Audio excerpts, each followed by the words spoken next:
திருமணம் ஒரு ஒப்பந்தம், ஒரு உடன்படிக்கை. ஒருவருக்கு பிரமாணிக்கமாக வாழ்நாள் முழுவதும் இருக்க வேண்டும்.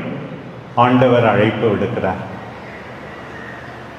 எந்த ஒரு கான்ட்ராக்ட், அக்ரிமெண்ட் என்றாலும் நியாயத்தோடு நடந்து கொள்ள வேண்டும்.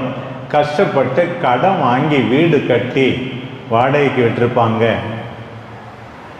இந்த வாடகைக்கு குடியிருப்பவர்கள் மாதா மாதம் வாடகை கொடுக்கவில்லை என்றால் எப்படி இவர்கள் செலவழித்த பணத்தை மீண்டும் பெற்றுக்கொள்வது? அநியாயம்.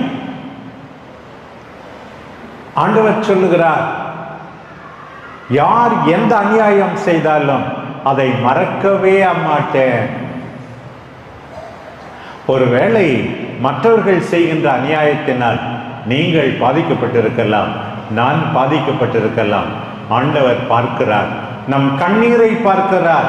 நம் சார்பாக போரிடுகின்றவர் நம் ஆண்டவர் தான் என்பதை மறந்து விடாதீர்கள்.